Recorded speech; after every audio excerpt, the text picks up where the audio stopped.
Okay, I go now. You ready to go now? I'm ready to go now. Go now. Go now. Go now. Go now. Dun dun. Just press the damn button, I did nerd. it already. Oh, do you have the chat? Are you gonna be able to read the chat? Oh no, I got no chats. You got your phone? Oh, you're making me do multiple things. What do I log into? YouTube's? Yeah, just hit the YouTube. I'll start watching gambling videos. I know, right? Oh, there we are. Yeah, you should get a notification.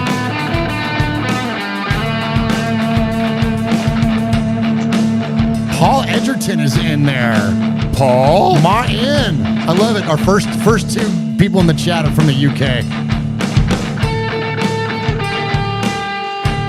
Daniel Mangus is in there. Ron the Materator. Dark is in there. All my guys are there. All your peeps. The moshers. All my peeps. Is that what you call them? The moshers, yeah. Atticus.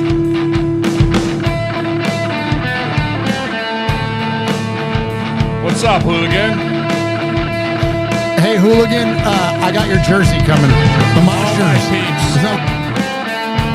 I promise I didn't forget. They don't understand why I'm here. They don't get it. They don't understand because of how different this year's going to be. Oh. We had to bring in a ringer for week one. Bring in a ringer. I had to get this shirt out of mothballs.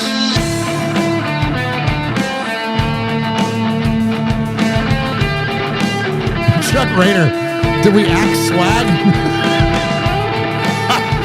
He axed himself tonight. He axed himself. I heard him so much with that pan last week. And his chiropractor appointment went late today. He's on IR for the week.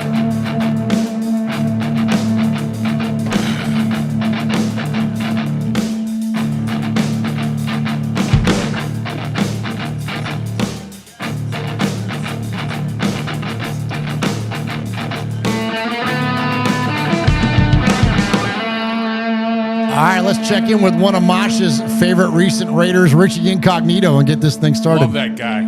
What's up, guys? It's Richie Incognito, Las Vegas Raiders. I'm here at Raiders Fan Radio. Let's go, Raiders. Woo! Hey, it's Mike Garofalo, NFL Network here in the home office, and you are listening to the Raiders Fan Radio podcast, taking that lighter journey into the dark side with Murf, Swag Jeff, and Michelle. She's got great hair. It's a little pink, it's a little purple, whatever it is. I'll tell you what, if I could grow it, I would sign up for that color today. So listen to her and the entire crew as they give you all the information on the Raiders on the podcast that benefits the One Nation Foundation. It's a great cause. It's a great pod. Tune in, turn it up. Here it comes. All that Raiders info and takes coming at you right now. Jackpot, baby. Raiders Fan Radio. Oakland, L.A., Oakland, Vegas, Raider Nation, wherever, forever. You got your old Uncle Mosh and Raiders Fan Radio from Murf's Man Cave, taking a lighter journey into the dark side. Sit back, put your feet up, pop a top, and enjoy the ride. Here we go! Look left, look right, Koleknikov, a leaping pass, touchdown! We miss you, we love you, and we'll see you in the Hall of Fame. When you have great coaches, then after you have great coaches, you get great players, you have a great organization, and you tell them one thing, just win, baby. Way up the middle, intercepted Filipiano at the 50, time running down, Oakland football, and I think Oakland victory. The Raiders have scored on the most zany, unbelievable, absolutely impossible dream of a play. Well, I love this team. I think this team can win. I think this team can win. You are listening live to Raiders Fan Radio. Take it away, guys. Why, thank you, Brett Musburger. What is up, Raider Nation? Your buddy Murf back once again for what we trust will be a fantastic episode of Raiders Fan Radio, episode number 382 of Raiders Fan Radio, coming at you live from Murf's Fan Cave. We're kind of throwing the clock back a little bit. I don't know when the last time just me and Uncle Mosh we're in the fan cave for a show. It's been a hot minute. It's probably been over a year. Oh, yeah. Easily, yeah, right? Yeah. Over probably least. closer to even 2. I was semi-retired at the time. I was working for Parks and Rec. There you go. Doing my stuff, and I had Wednesday night rehearsals and stuff. So. Yeah. It's been a minute. So been a minute. This will be so anybody that's an old school RFR fan, man, you'll get a kick out of this tonight. We're gonna have a lot of fun. We've got an absolute ton to get to tonight. First and foremost, I want to shout out what's going on in the chat room. So many of our good friends join us each and every Wednesday at 4 p.m. Pacific, 7 p.m. Eastern in the chat room at youtube.com/Raiders Fan Radio. Our buddies Martin are in there. Paul is in there. Dark is in there. Daniel Mangus. Tida Raider is in there. Yoshi is in there. He just became a member for 24 months. Woo-hoo! What's 24 times 5, Mosh? Almost 125. There you go. That's how much. Next month will be much easier to do. Yeah, there you go. But, so that's how much Yoshi just generated by donating to the One Nation Foundation by becoming a member. And so we appreciate him so very, very much. And if you want to become a member of Raiders Fan Radio, you can do that. And it only costs you $5 a month, Mosh. Member, cabrón? Member, cabrón? You member? You don't member? You member? Remember? Shit, you cried a lot. That's remember.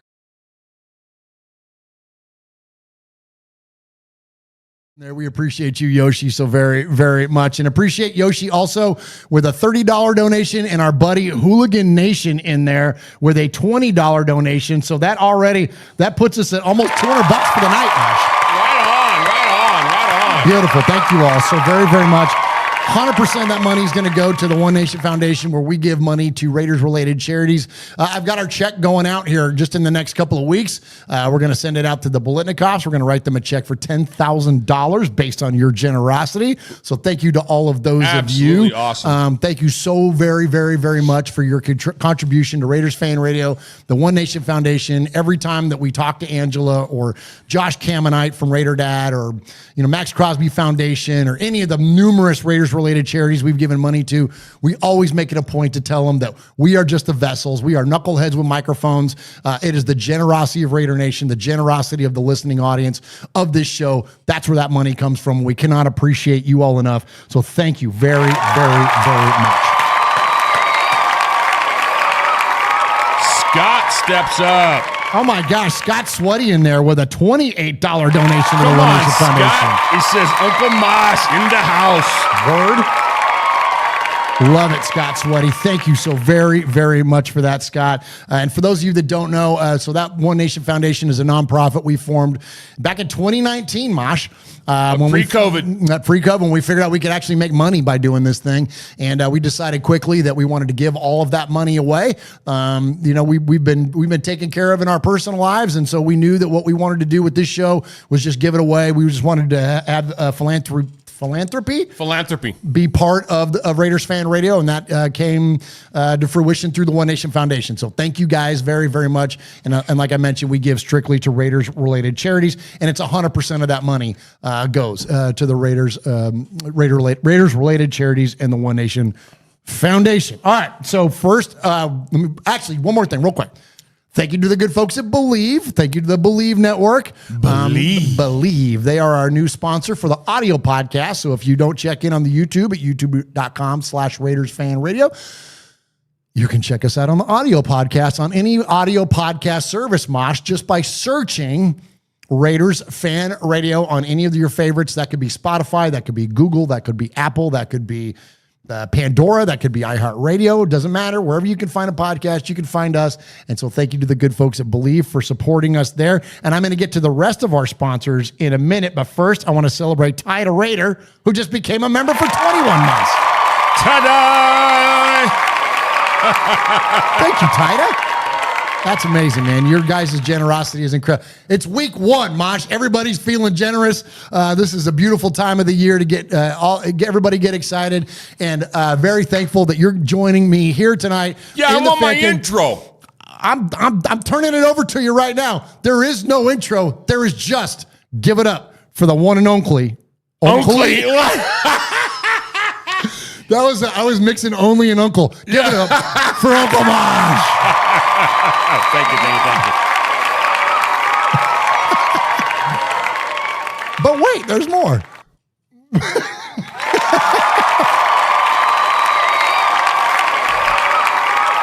Man, welcome back, Mosh. It's so good to be here. I couldn't stand it. I called you. I got so fired up, and I said, I had so much fun last week.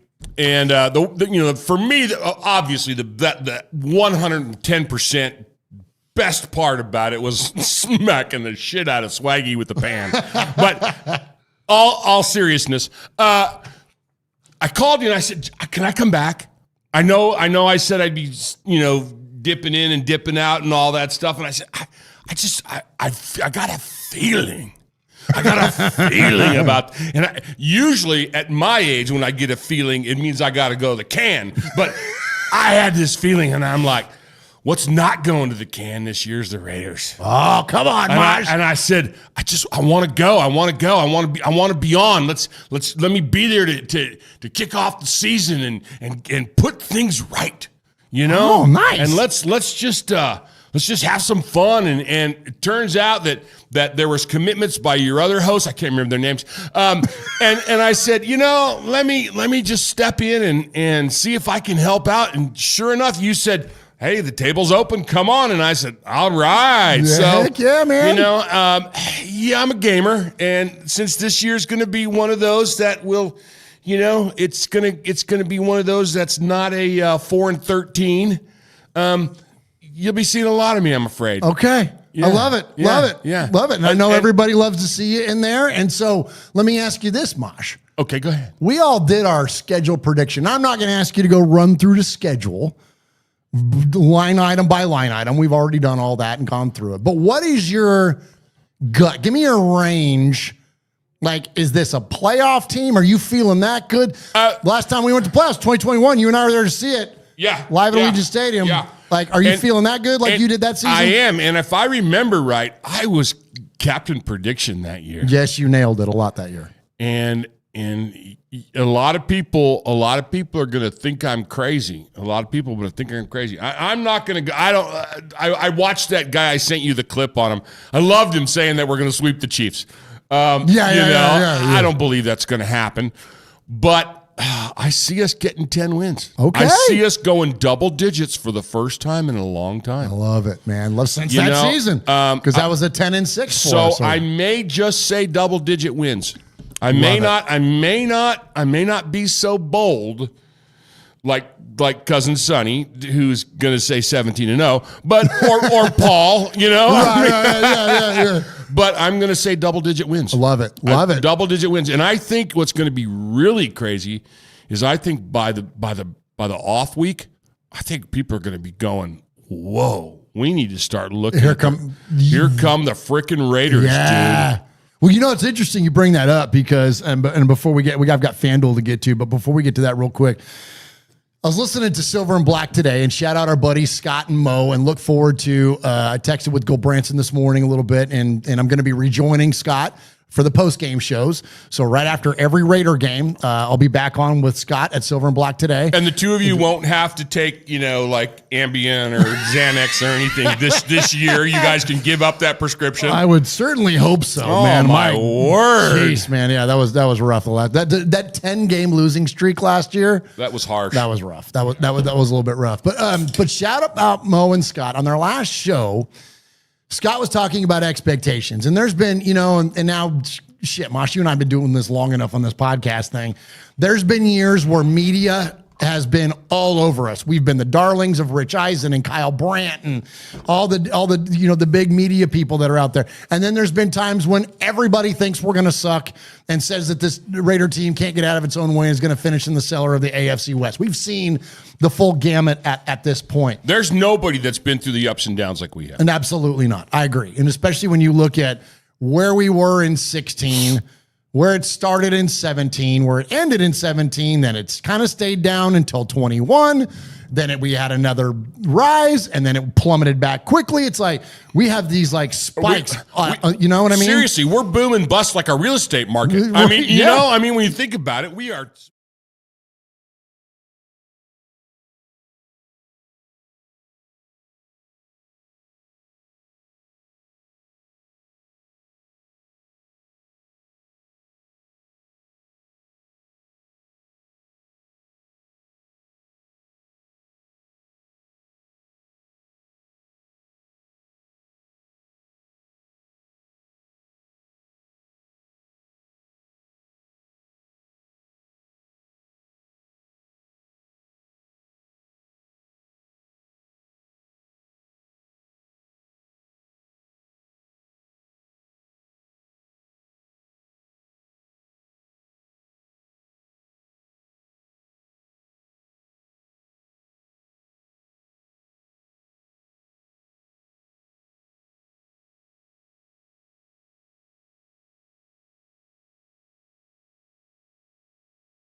There we go. Yeah, they can hear us now. I can see the meter They going can? now. Yep. Now there we go. It was when we were in this 2-shot. When I switch it to the 2-shot, it stopped Well, don't working. do the 2-shot then, stupid. No, so it should be good now. So hopefully they'll give us the. Let's see, looking good, Uncle Mosh. Yes, he does. Still no sound from Chuck. All right, so maybe no 2-shot. No 2-shot. Okay, what was that? Now it says dark. Okay, how about now? You can hear me now. Oh my gosh, this has been a. Oh, here we go. Oh, now he said I got you. Okay. Are we there? Are we there? Okay, so let me So explain. can somebody tell us if you can hear us on the 2-shot? As long as we can do that, okay, we can hear you. All right, there we go. We had an amazing lip reader on there who said, "You guys suck. They're having a great conversation." Oh, that was amazing. So let me just explain a little something what's happening right now. Okay. We are in. For those of you that don't know, that do know that obviously know, we're in Middle Tennessee. We're finally getting some rain, and we're having as always when I come on and you and we have a storm, we get crazy stuff. I'm watching the trees do this out there behind you. Yeah. And so it's nuts. So if keep hollering at us if it's crazy. Well, sorry about that, but I want to let's go back to those super chats. So, please so do. I started off by thanking Raider Craig in there for his $10 donation. Says it's bad luck if you don't donate before week 1. East Coast Raider in there says Josh McDumbass must lose and lose badly. Amen to that, brother. It was funny the first time and the second time. That fat-eared traitor. Actually, he's not a traitor. He got jettisoned out of Vegas, and thank goodness for that. And but then, of course, our buddy Intel with a $100 donation, man. Wow, Thank you, brother. That's crazy. Thank you so much for that. And as you know, Intel, 100% of that money goes to the One Nation Foundation. That is our nonprofit that supports nothing but Raiders-related charities. And we're giving a big old check to the Blitnikoffs here at the end of this month, either the end of this month or beginning of next, but it's going to be close. The Blitnikoff dinner, the event is on the 10th, so we're going to get it to them before then. So we appreciate you very, very much. Ron just says, Murf just gave out all the winning Powerball numbers. But, trust me, Ron, Murf would not give those out. But because I don't think they heard you on this, Mosh. Talk a little bit. I was mentioning about how the expectation around this team is favorable, but it's not, oh my gosh, they're going to win the AFC West, or they're going to be a borderline playoff team. It's very mid, as the kids say, coverage, where in past years we've had the Raiders are going to suck, they're not going to do anything in the AFC West, or the Raiders are going to run away with it, and the Raiders are going to go to the playoffs. And where now, as I've gotten older, which now it's surprising it's taken this long, but as I've matured in my fandom, Mosh, I don't want one or the other. I want to be right in the middle. And you were saying we Raider Nation, One Nation, can be compared to the planet Earth. We're the largest of the small planets and the smallest of the large planets. And that's where we want to be when it comes to our coverage. You know, we want to be looked at, but we don't want to be dwelt on. Dwelt is a good word. I like dwelt. Dwelt. Anyway. I grew up with a guy named Dwelt. Yeah. He was in the 4th grade with me. Yeah, your sister's ass dwelt. Anyway. He was with you in the 4th grade. Those were 6 of the best years of your life. And we want recognition when we do something, but we don't need extra BS when we don't. What I'm liking, one of the reasons that I'm super optimistic, and I'm not Captain Optimism, I'm not Captain Negativity. I like to be pretty, I call it as I see it, and that's a job of a curmudgeon. Is whether it's a good thing or a bad thing, you just you sometimes just speak. And what I like about this team is we've got some really good players. We've got some players that are a little long in the tooth. Coop, who is a great player, but there is that other part at 31 years old. You got Max Crosby, who, what are you going to say? What can you say? All world, all earth. But speaking of earth, but there's not that person that they're going, oh, that's going to be the next great savior of the Raiders. That's true. God forbid, and I know you don't ever say his name, but We all thought that was going to be Carr for the longest time. For the longest time, we thought. The problem with that is that with all that accolades and all that great stuff that's all heaped on you, it's also fleeting when you don't show up. Come on. And which is why I soured on Derek. Big time. You know? And Big that's time. funny because I'm glad you said that because I get a lot of shit from people, especially on the Twitters. Not so much anymore. It's kind of quieted down, that whole Derek Carr thing. But you know, whenever I'm critical of Derek Carr, people are like, oh, you're a hater and you just automatically you're a Kardashian and you're this and that. I'm like, man, for freaking 6 solid years, you couldn't get a bigger champion for Derek Carr than me on this show.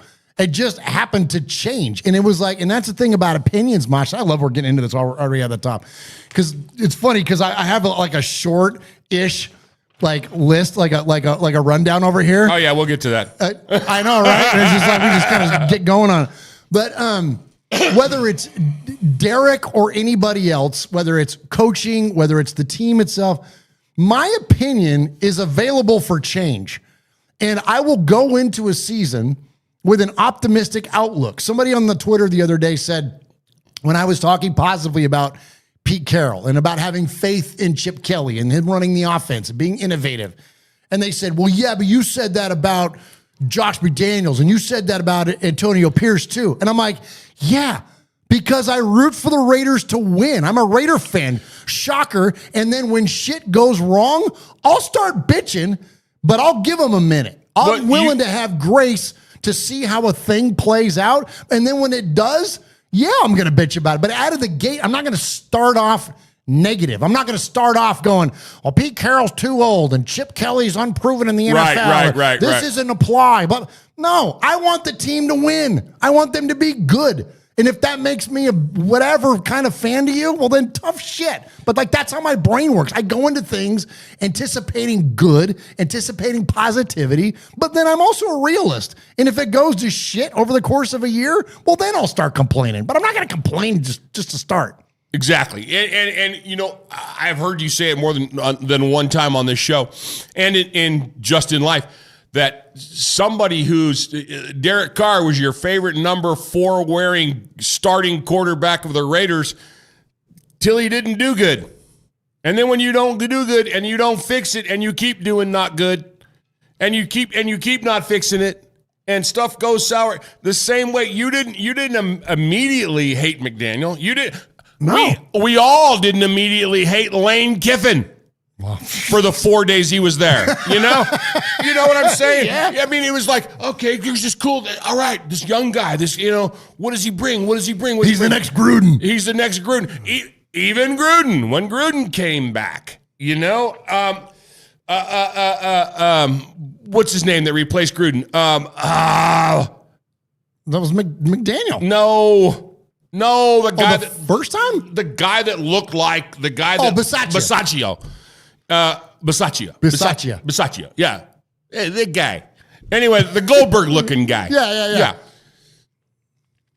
We all thought he was going to be the next great thing. Again, following him, wonderful, great, awesome.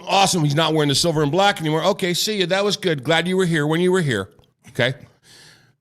But the point is that it's okay to root for these guys, but it's not necessarily turning on them. But if they're not helping the team, if they're a distraction, if they're if there's an issue, and this is one of those seasons where I don't think we're going to see that. I don't think we're going to. I'm not jinxing them, but we're not. I don't think we're going to have people out shooting. I don't think we're going to have people showing their ass on the sidelines and doing all the stuff and.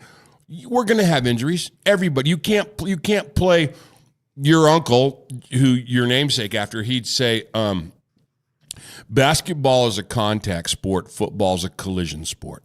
Amen. And that's what Murphy said. Yeah. So we're going to have injuries. We're going to have people step in that may not step up, but we're going to have people get hurt. People go out. Knock on wood that nothing's career ending or anything like that.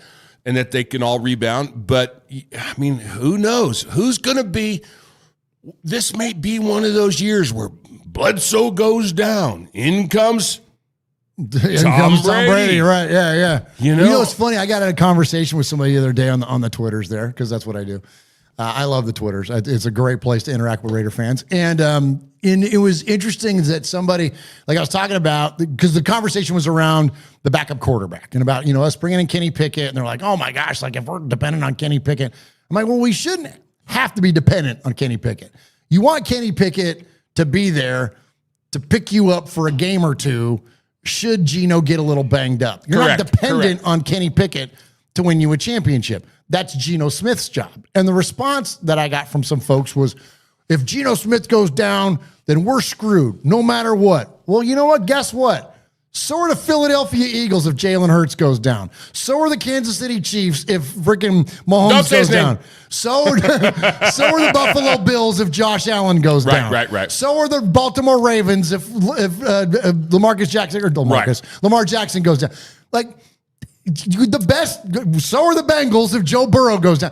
Everybody is dependent on their quarters. If you have a high level quarterback, granted, I understand Geno Smith is not the level of some of those guys that I just rattled off, but he is at the level of pick Brock Purdy. How are the Niners going to be if Brock Purdy goes down for the year? So anybody can be impacted by that. So it's not a singular thing to the Raiders. You're not going to have two friggin' rock star quarterbacks at 1 and 2 on your roster. It doesn't happen like that. There's been one time in my memory that I can say that I witnessed firsthand, and that was Joe Montana and Steve Young.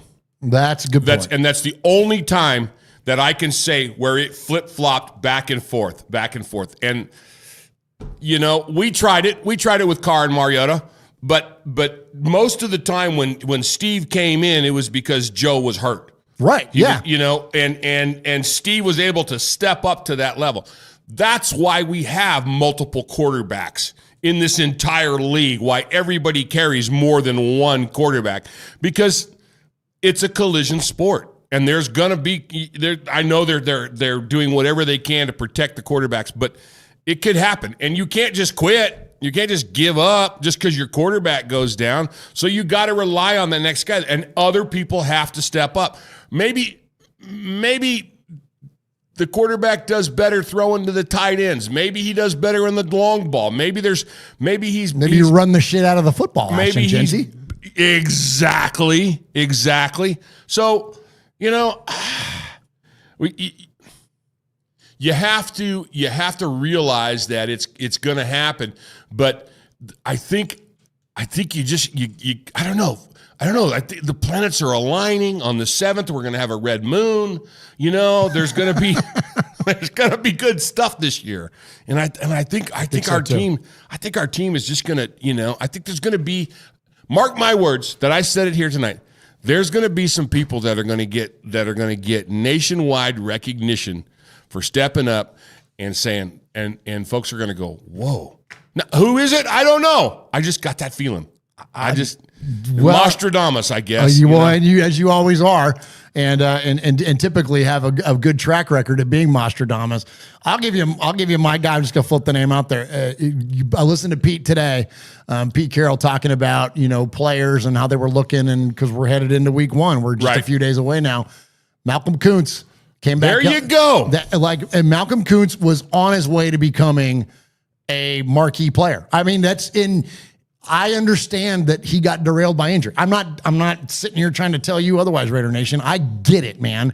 And it is still unproven to whether he's going to return to form. But if you remember, the reason that Antonio Pierce got his job, one of the big reasons why, is because we beat Kansas City in Kansas City. Right. Malcolm Kuntz was a massive part of that win. He had 6 sacks in, I think, the last 4 games. Like, dude was emerging and becoming dominant at the end of that season, and then he got hurt in the preseason the following year, and then obviously sat out all last year. Sure. According to Pete today, he said it took him a couple of weeks to get up and running, but as of now, he is full speed. And we understand that there may be even a little bit of an acclimation period on the field, but he is full speed as of right now. That guy, if he comes out of the gate and has a sack or 2, What do you think that does to Max Crosby? Oh, my gosh. What do you think a pairing of legit pass rushers does for our young secondary, which is another thing he talked about. What did he say? I didn't hear. I didn't see. Well, he was talking about, which is like what, because you voiced concerns last week about our young secondary, and his comments were, "Look, we know that we're young back there. Well, but everything starts up front. Everything starts with the pass rush, and it not to negate talent in the secondary, but you'll promote and you can compensate for it faster than a good coverage secondary can for a pass rush, if that makes sense. If you have a lack of a pass rush, then the secondary's got to cover, right? To protect from having the ball go downfield. Oh, I got you. Yeah, I got you. If you get a pass rush that's impact is immediate, the secondary is then not necessarily off the hook, but it forces bad throws, off schedule, out of time, out of pocket, all those kinds of things that helps the secondary. So the pass rush comes first. Not that you can't have a great secondary to make up for lack of a pass rush, but if the pass rush is there, you don't have to worry about that as much. So that's Pete's point, is that it all starts there. That initial push. It's Adam Butler. It's Thomas Booker the fourth in the middle. Right. And then Malcolm Kuntz and freaking Max on the end. Yeah. And then Tyree switching in. Hopefully he'll have a like that's what we are going to be dependent on defensively. I have no idea how we got into this topic, but that's what Pete said. Well, no, that's and it's so true, because when you to play in the secondary, you got to be fast and you got to be smart and you got to be able to hit with a ton of bricks. And that's what we have. And that's what we have. And to get those guys in a position to excel, I see what you're saying about the line busting through and smacking people in the mouth. And, then the only thing that we got to watch out for is we got to make sure that our linebackers in the middle do their job, so for the dinks and dunks and the little, the quick throw to Kelsey. The quick throw to Kelsey. Yeah. Yeah, absolutely. Absolutely. All right. So, wow, this has been fun, Mosh. This is good. For anybody that says, when are you guys going to talk about the Raiders? Well, we just did at the top of the show. When was the last time that happened? All right, so let me go ahead and first. So this whole season, so whether we were going to, and I'm going to get to an episode number here in a minute too. But first, I want to tell you about the good folks at FanDuel. The good folks at FanDuel have partnered with the Believe Network and us here at Raiders Fan Radio, and we are very appreciative of FanDuel. 100% of that advertising money, of course, goes to the One Nation Foundation. And Mosh, I've got in my greasy little hands. We'll go with formerly nicotine-stained fingers. Oh, nice. Yeah, there you go. So I've got the FanDuel odds. I've got the odds for this game coming up. And sweet. It's kind of favorable for the Raiders. So I want give me your thoughts in chat room. I want to hear what you all think on this too. Because, listen, I'm not a good bettor. That's not a mystery. Because I bet with my heart. I don't bet with my head. This is the reason I don't play fantasy football, is because I will only draft Raiders, and I will not draft a Charger or a Bronco or a Chief or a Cowboy or a Steeler or what. So I will only. So I'm just terrible at it. So I quit playing it. So it's like you only draft the Raiders and the Lions. Pretty much. I used to draft Aaron Rodgers because I like Aaron Rodgers. There you go. He was at a conference. He wasn't a threat to the Raiders, and so I would draft somebody like that. I would probably, if I were playing fantasy football, I would definitely take the Lions defense. You know what I mean? If I couldn't get the Raider that would be a defense that I would take.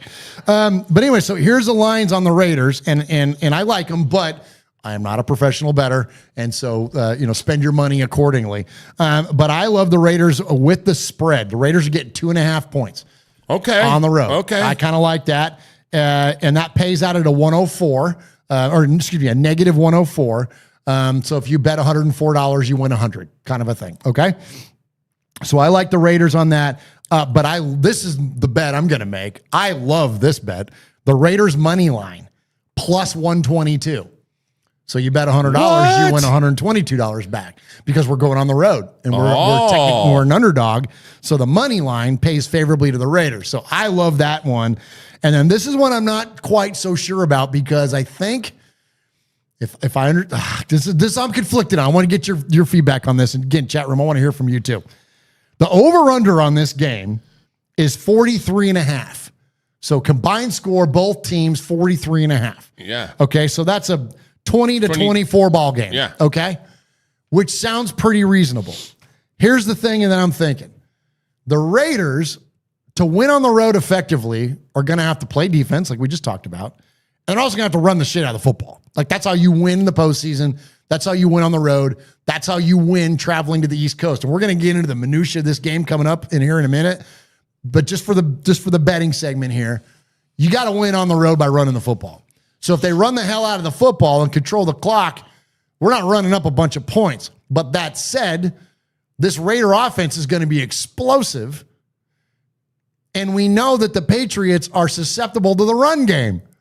So if they start bringing people down from the linebacker position or even safeties to start to protect against Ashton Genty, now all of a sudden, Brock Bowers, Thornton, these guys are going to start getting loose downfield.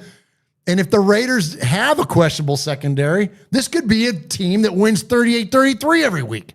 So I don't know on this one. I feel pretty good about the money line. I feel pretty good about the spread. But that over-under, Mosh, I think that's a flip. That's a pick 'em to me. I don't know which one's better. I think a lot of just my thought process on it. I see the first game of the season almost like the last preseason game. You know, I think we're more conservative and stuff, or what? Well, no, I think they're going to be trying a lot of stuff, and I think that there's going to be there's not a lot that's been seen. You know, they say there's no secrets in football. Okay, so there's some stuff that hasn't been seen yet through what with the Raiders, the small preseason that we have had. And I'm not. I agree. I'm not saying that, go back to an elongated preseason. I like 17, 18 weeks of real football before the playoffs start. Okay, but I think that there's some stuff that hasn't been seen. I think there's going to be a lot of high scoring games this first week because they're still working out some of the kinks. Okay. We haven't been that long into our final roster. It's only been, 8 days, 10 days? If that, yeah, it's like a week, something like that. So there's gonna be a lot of high scoring games. I just hope we're on the positive side of it. Absolutely. That's a good point. That's because you're right. Because Pete's even said it. Like, we've been vanilla all preseason. And they've got one of the most innovative minds in offensive football and our offensive coordinator now, right. Chip Kelly. Right. Who knows what kind of shit we're going to see. So, that's what I'm saying. Like, this is going to be interesting. They always are. And I always say this is going to be the most interesting year for the Raiders yet. But this is going to be a different version of that. Like, it's a really interesting thing to see how it goes. Pete loves to run the football, but he's got this brilliant offensive mind running the offense who might be, and if we start running the football, it means it leads to play action, which means, again, more plays downfield. Like, this thing could snowball on itself, and I think this offense could be dynamic. And we got to give our quarterback tons of protection. We got to make sure that he stays healthy and stays in the pocket. Give him Stabler time. Right? Yeah. That's going to be really important. Huge. All right. I haven't hit contact info. Hit it. Jeez. What are we doing? Sorry. Woo! Hey, Raiders. Talking about the Raiders over here. Got your old Uncle Mosh here with an updated contact info. So sit up, zip up, shut up, and pay attention. You can call us at 909-345-3346. Or as Murf would say it, 909-345-3346. How about emailing me? Sure. You want to email me? Email me next time. show@RaidersFanRadio.com. Or what about reaching out to us on some of that social media stuff Swaggy likes? Try Facebook at Raiders Fan Radio Podcast. The at Twitter at Raiders Fan Radio. Insta something. Instagram at Raiders Fan Radio. The tiki-tiki-taki-talk. TikTok at Raiders Fan Radio. Or what about the Twitch? Some of you out there twitching. Anyway, Twitch at Raiders Fan Radio. Or if you don't like that, go to the YouTube. America, go to the YouTube. YouTube.com/Raiders Fan Radio. Oh my God, if that wasn't enough, If that wasn't enough, go to your podcast provider and search Raiders Fan Radio. Holy crap, that was a lot. Yeah, it was.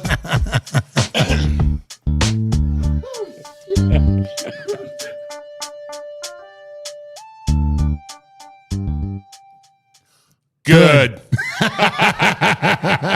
Nice. Hey, real quick, before you read ZipRecruiter, I want to shout out the chat. Martin in there, Scott Sweaty, Chef B, Paul Edgerton, East Coast Raider, Mike Downs is in there, Tony Collins is in there, Chuck Raider is in there, so many of our good friends, Jordan Ford is in there, Foxy Scorpio. We appreciate you so very, very much. And Martin's comment, he tried to steal my thunder. He tried to do like I do to you or Jeff sometimes. Oh, Mosh. no, what'd he do? He tried to throw out the episode number, which is 382, by citing a stat line. Speaking of one aforementioned Derek Carr, back in 2021, we went to the East Coast and beat the hated, your most hated, Pittsburgh Steelers 26-17. This is in 2021. Derek goes for 28 of 37, throws 2 touchdowns and 382 yards.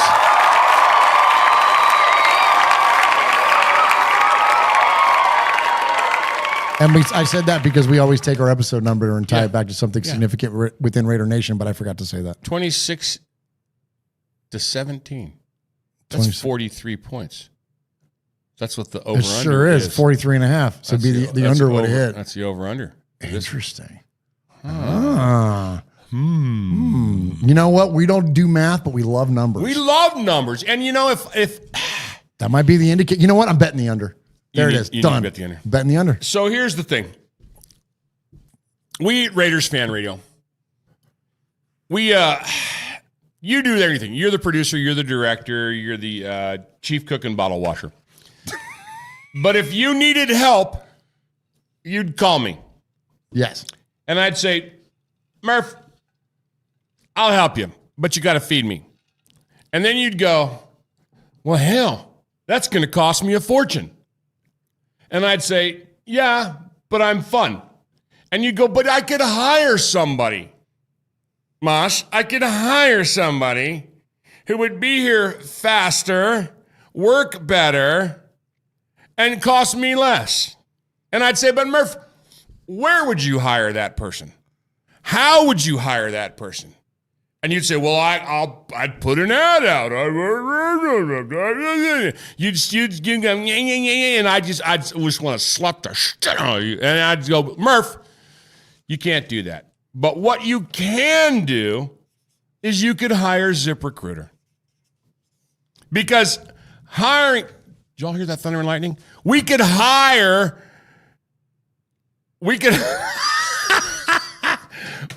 somebody quick. All right. With ZipRecruiter's new advances, you can easily find and connect with qualified candidates in minutes, not hours, in minutes. Your candidates are really interested in you. You can unlock their contact info instantly, okay?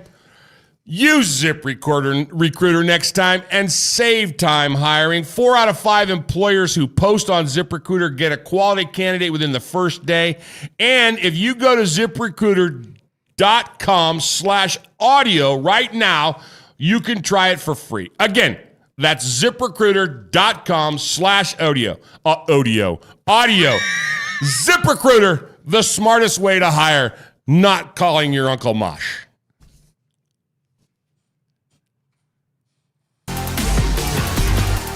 You're listening to The Violator, and I'm live on Raider Fan Radio.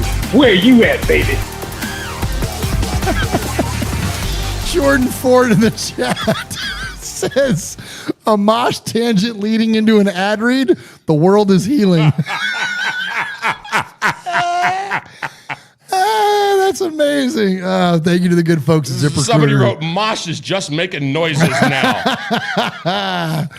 That was amazing. So, no, we appreciate the good folks at ZipRecruiter, and 100% of that advertising money will go to the One Nation Foundation. All right, Mosh, I've got a couple of player comments before we jump in to the show proper. And I've got another one, too, that I'm going to save this one to the end. I've got 2 from the players, and then I've got one from Patriots Press.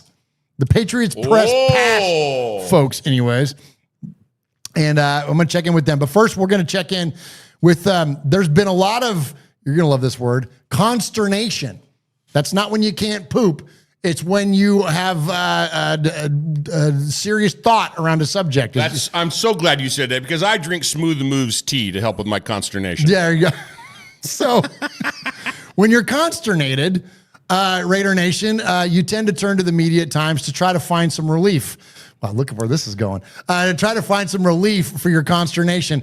And so said relief can come from player interviews at times.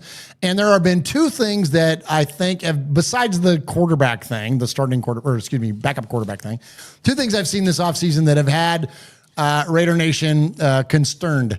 And that is JPJ, that is Jackson Powers Johnson, moving from center over to guard. And a lot of people were critical of the staff for moving him away from center where he excelled back over to guard where he started last year. But my point was, let's not be critical of the staff for moving the guy over. Let's be thankful for Jordan Meredith in upping his game and playing so good at center that it validates or is worthy of JPJ moving back over to guard in order for them to get their 5 best linemen on the field. Think about what you're saying, though. What you're saying is that it's so much better to move somebody from center to guard than from guard to center. 100%. You know, when you're not snapping the ball, when you're 100% focused on who you're going to hit, where you're going to go, if you're going to step, drag, whatever you're going to do, and you don't have to worry about putting that ball in that quarterback's hands, come on. Absolutely. Come on. I'd much rather move a guy from center to guard than guard to center. And get the best 5 on the field. You know, and if they can still demonstrate, you know, what am I trying to say? Consternating. That whatever. No effectiveness, good play, Absolutely. whatever. You know what I'm saying? Like, then, yeah. And now, if it were a big drop off, moving JPJ to guard, then I'd say no. But JPJ plays great guard. So, anyways, he was. The last point on that. When you have good players and you can move them around to make your situation better is a really nice problem to have. Come on. As opposed to saying, crap, we need one more. Who are we going to throw in there? Throw this guy in there. Right. That's not what we're saying. We're saying we've got this pool of 6, 7, 8 guys. Let's pick the best 5 out of that and move them around, make those pieces work. That's a good problem to have. Absolutely. Totally agree. And so he was asked about that, sitting there in front of his locker there at Henderson about his versatility. And this is what JPJ had to say. Except for from last year overall. I mean, we got new guys, we got new coaches. I mean, there's definitely a new excitement in the building, and there's definitely kind of a new vibe. And I'm excited to see where that takes us. And but it's super cool to see everybody, you know, having so much fun.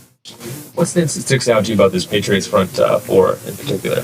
I mean, they got some new guys, and they've got some, you know, guys that play really, you know, strong, tough, and they're really well coached. So it's going to be, you know, a great challenge to go against, and you know, I'm excited to go against them. Barmore in particular, what does he present when he's healthy? I mean, he's super strong. Guy is super strong. Guy that knows the game and can react to it and know what's coming. So. How is versatility proven to be so important for you, obviously going between center and guard? I mean, whatever they need me to play, I'm going to play. And I think versatility has been kind of drilled into me since like college and even high school. So I've always played multiple positions and, you know, have fun doing it. And it's been good. How much pride do you take in that part of your game? I mean, I take a lot of pride in it. I mean, being able to do multiple things and help out the team in any way I can, definitely is something I take a lot of pride in. And it's something fun to do too, because, you know, one moment you're here and then next you're here, and I think it's a little bit of fun. So. Obviously, you know, Pete Carroll was saying that a lot of guys on the team has a chip on their shoulder, you know, as an offensive line unit. The running game for the Raiders was last place in the NFL last year. Mm-hmm. So what is that chip on the shoulder to try to make it one of the best? I mean, yeah. I mean, we think about that, and, you know, we didn't get it done last year, but I think there's a lot of pieces that can help us to move forward. I definitely think we keep that chip on our shoulder. I think a lot of it comes from, the want for us just to be better, just because we want us to be better, not because everybody else wants us to be better. I think we're really intrinsically motivated more than extrinsically. So I think we're really just taking it in ourselves to, take the reins and have a great run game. All right. So there he's talking about the run game. We talked about a lot about versatility in there. I love this guy. I love he's talking about intrinsic versus, you know what I mean? Versus the other thing that he said. JPJ is freaking, I love this guy at guard because he just so much he's a lot softer spoken than Richie is, but he's nasty like Richie was. You know what I mean? And and like their same body type, like they just have the same approach, like on the field and so he just like kind of harkens back to a little more old school than what you know what I'm saying, Mosh? And so I really like the kid and the fact that he's got this ability, he's got this fluidity, he's willing to go with wherever the coaches want me. Like, then that's where I'll play. And so it's not it becomes an issue for fans when some folks hear this or see it from a distance. But when it's in the building, they're fine. Like they're good. They're good with where they're at and what they're doing. But I do want to shout out Martin in the chat room says there's only one nation, consternation. Damn it.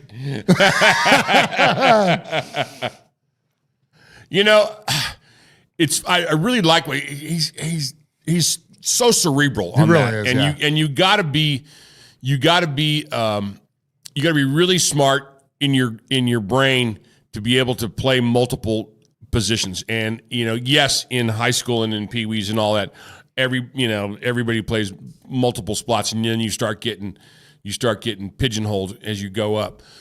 But he said in high school, college, he grew up playing multiple positions, and to be able to. So again, I said it before. It's a good problem to have when you have somebody that you can look to and go, hey, let's move this guy over here because he can do it, and it's going to be flawless. It's not going to be an issue where we're going to have to, oh no, what are we going to do?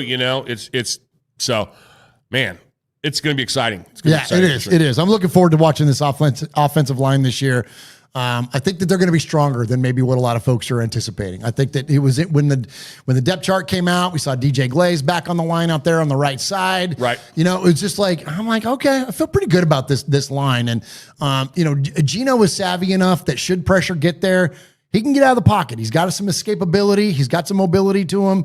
He's not going to take off and, be a runner like Lamar Jackson is, but he's got that escapability. He's got that old school Aaron Rodgers thing. Like he can dodge out of the pocket and go and get you 12 when it's 2nd and 10. You know what I'm saying? Like he's got that kind of elusiveness to him. And so, I think we're going to be fine there. And then when you look at, in the run game, as he was mentioning there at the end of his comments, the guy that we drafted out of Boise State, Ashton Jeanty, averages a first down after contact. Did you know that, Mosh?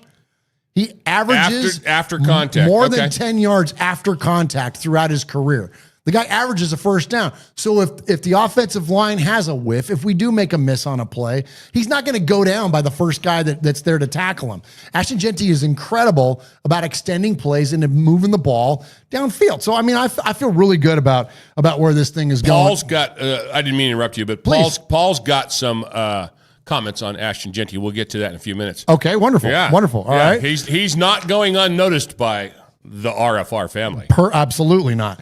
Next up, I've got one more consternation point, and that is everybody's reaction to this thing with Jakobi Meyers. So Jakobi Meyers, a few weeks ago, quote, demands a trade, says that he wants out, and the Raiders to this point have not offered him any sort of an extension, any sort of extra guarantees for this year.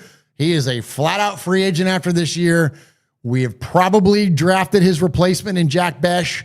They're very similar skill types. I'm not saying Jack Besh is Jakobi Meyers. Save me the email. But you guys understand that his game translates the same way that Jacoby's does. He's kind of nasty. He's a good blocker. He's got vice grips for hands. He's a very precise route runner. Like that. They're very similar players. Right. I'm not saying Jack Besh is ready to take the reins now, but they know that Cobes isn't getting any younger, and he's only going to get more expensive the more productive that he is. So there's a reason that GMs do what they do, and that's why they did what they did with Jack Besh in the second round. You don't draft a guy in the second round and not have him play. Right. So that said, we need Jacoby Myers this year. We need him bad. I mean, and he's such an awesome player and has been, you know, in a team kind of devoid of highlights over, especially last year. He's been one of those guys. I mean, it was Brock Bowers and it was him when it came to the offense. And so we've always liked Jacoby Myers, but I really like him now, Mosh. And I don't know how much longer he's going to be a Raider for. I mean, just my fan heart talking here. This is a business, and as I always say, it ain't show friends, it's show business. Jacoby Myers gets that it's show business, but he's still willing to do what he was been asked to do and to honor the contract that he signed, and he's not being a diva, he's not being a baby, and he's still towing the line and doing what's best. Yes, he's doing what's best for him, but he's also doing what's best for the Raiders, and I thought that his comments here, when he's asked about it, were very fair. And I think that in a situation where you've got a player that's, quote, disgruntled or whatever else, that this is the best way to handle it. And then I've got one more comment. After you guys hear what he has to say, I got one more comment on this. I'm going to throw it to you, Mosh. There were reports about, asking for a trade. Where are things with that? And how do you separate, the business side from going out there? I asked, they said no. And that's kind of, that's where that stopped. But I mean, I'm just keep doing my job until something shake out either way, honestly. I don't know which way it's going to go, but I'll be ready for whatever. Are you pretty confident that something will work out here? I wouldn't say I'm pretty confident. Like I said, I really don't know where it's going to go. But I know, like I said, I'm ready. I'm ready to go if you want me to go. I'm ready to play if you need me to play. So. Are you happy here? I'm happy. It's a job, you know what I mean? At the end of the day, like I'm happy to be doing my job with my boys, but I could be happy anywhere. Everybody knows the kind of worker you are, what you do every day. Like, how hard is it to do that, knowing that there's business things that you're like, well, that's not being taken care of. Like, what am I doing on my side? I mean, it's not too hard, honestly, because I spend most of my time in here or on the field. So it's out of my mind until probably for like 30 minutes of my day. I'm like, hold on, I didn't get paid yet. But for the most part, like, I'm cool. Like, I'm chilling. Once a game starts Sunday, do you feel like the business stuff is kind of done? Like, is it off season for business and seasons for something else, or does that continue? Nah, it don't. I mean, for me, it don't stop. Like, I'm still pushing to take care of my family every day. So if it stopped for them, I mean, I'm gonna have to bring it back up or something. But nah, for me, it ain't dead yet. I'm gonna keep fighting. So Pete said compete. So that's what I'm doing.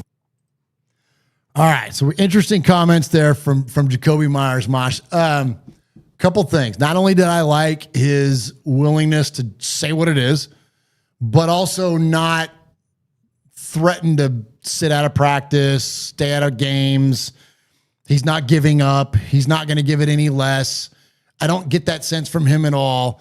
And I also, too, that this is something that I talk about a lot on the show and on the social medias, and this is a perfect example of it. This is their job. And when fans were critical of Antonio Pierce for showing up at Chiefs practice earlier this year wearing Chiefs gear, and they're like, how could he do that? And he grew up a Raider fan, and how could he wear Chiefs gear? Well, his mentor is now a coach with the Chiefs, and he was there to learn from his mentor. And so he rocked the gear of the team that he was there to watch practice. And so